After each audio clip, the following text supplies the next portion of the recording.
Welcome aboard to the Mollie Matt.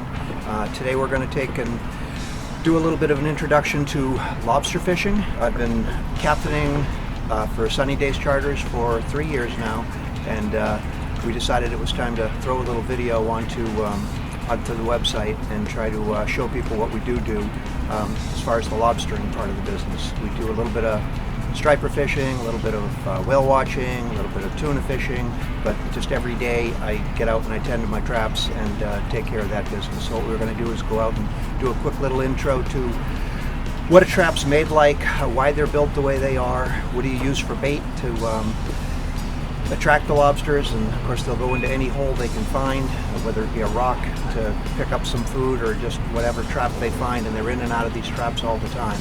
So we'll show you some of the things that they do to build the traps a little bit better on the commercial side so that they can keep a lobster in there rather than worrying about just feeding lobsters.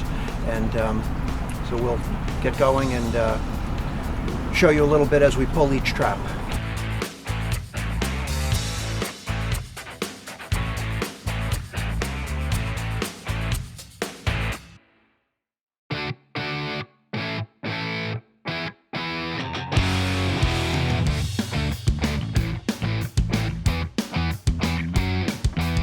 Rules and regulations, lobstering. One of the first things you might notice is that I've got some colors sitting here on the side of the boat. It's actually supposed to be red, green, orange, and those are the colors that I've chosen for this boat. So all of my buoys that you'll see in the water, as well as the one behind us here, have to have those colors, and they have to have a number on them that identifies my license as I lobster.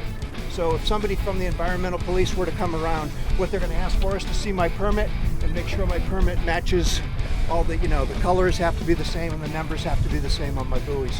And my traps as well have to have matching numbers on them, or at least my name and my license number. The rope I'm pulling right here is pretty clean, whereas the rope at the top where the buoy is filthy, full of sea life and all that, because it's so much warmer toward the surface that things will grow. A couple of things about the trap. You'll see there's a hole on each side toward the end of the trap that's referred to as the kitchen. The kitchen of the trap is where you put the bait. And so the lobsters have the option of coming in both sides, and then in the back end, which is called the parlor, is where he lands up crawling up to through here, drops down in there, and it's a lot harder for him to get out. Now we still have another lobster here on the front part, but he's clearly very small.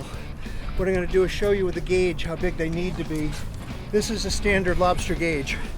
I think it's 3 1/4 inches or 3 1/4. And what you do is you stick one end of it in the eye socket, the back of the eye socket, and the back of the shell, this portion has to fit within that gauge. This back portion has to touch shell, and in this case it clearly doesn't. It's just a little baby lobster, so we throw those back in. This other one may be a keeper, but I still don't think he's quite big enough. All right, he's got a single claw to start with, you'll notice. He doesn't have two. He will grow the other one back, assuming he's not big enough to keep. If he is big enough to keep, he's referred to as a cull, having one claw. And I think he might actually be a keeper. Yeah, he is, just barely. Literally just barely a keeper.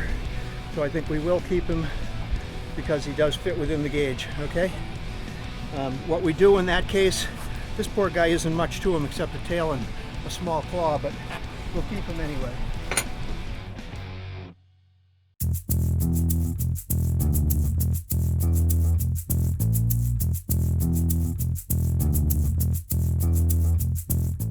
We keep them in a live well once we catch them, so that we can be kept in the water for a while.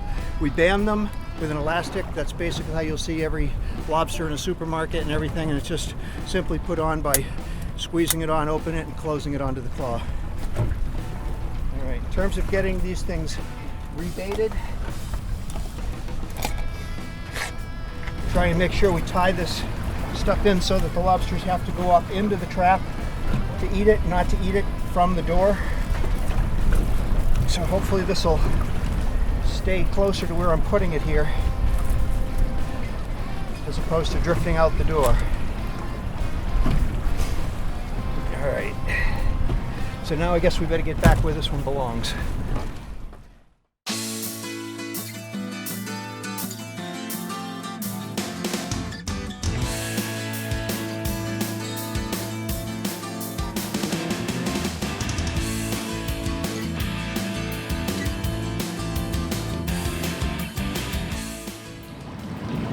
happens a lot of times, and it hasn't happened today yet, but what you'll find is the commercial guys set trawls of 8 or 10 traps at a time, sometimes up to 20. And those traps are all tied together with rope. So you'll have a long rope with every 15 feet or 20 feet, another trap with 6 feet of line running off of it. So they'll set these, they cover a pretty large amount of space, as you can imagine, but a lot of times when they're dropping them down, they'll fall across one of my lines, so that when I try to pull my trap up, which is on a single line, and I might have a little extra line lying on the bottom, their rope covers mine. So when I try to pull my trap up, I find myself trying to pull 3 traps up instead of just mine. By the way, I'm working with a recreational license, which allows me only 10 traps. Commercial guys are working with an expensive license, and they land up with 800 traps. All right, these look like 2 better lobsters. Good. Now we can turn them over and see if we got any females here, because I think they're both going to be keepers. But we can't keep a female if she's egging, and we can't keep her if she's notched. So let's see. To start with, I see no eggs. It appears as though this is a female. She doesn't have a notched tail, so she's legit to take as long as she measures up, and I think she will. Yeah, she's a pretty easy keeper. So we'll band her. She might be part of Tyler's next meal. All right, this one, again, it looks to be female. No eggs. And no notch on the tail. The notch should be, if there were one, on the second fin, which is untouched there. What'll happen is if a commercial guy grabs a female lobster with eggs, he's required, or usually is expected, to put a V notch in the back of the tail, and that means that lobster's protected forever.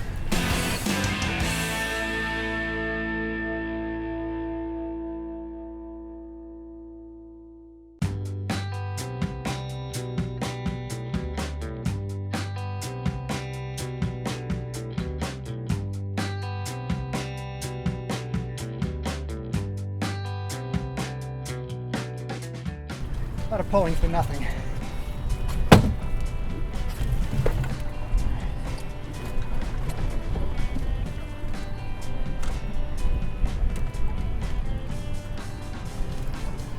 In spite of the fact that there's no lobsters, there's very little bait also.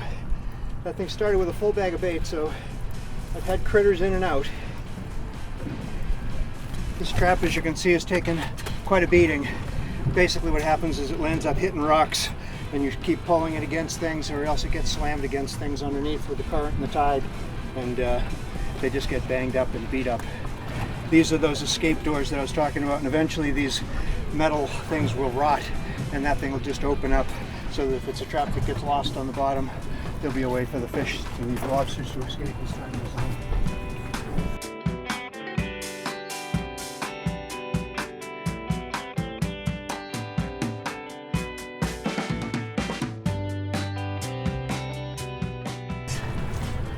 Strange as it may seem, even this bag, which was in the back of the trap, is totally empty. Things ate everything in it, and there's nothing in the trap. So it's probably mostly crabs and things like that that can just come right in and get right out. And since I have extra bait here, I'm going to throw it all into the trap, rather than just toss it and have it be useless. Love the smelly stuff. All right.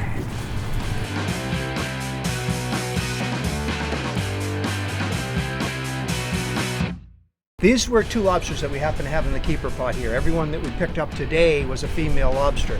And this one also is female, but just again, to remind you, these very, very soft legs right here, those are sort of the primary indicator that it's a female. That's how you'd know right away. Unless it had eggs, of course, which this one does not, or a notch, which this one does not. This one is a male, and again, the difference is you can see how firm those 2 little last set of legs are. That's the indicator that you got a male lobster on your hand versus a female. And so they're both very healthy, pretty good sized lobsters, and they'll be good eating.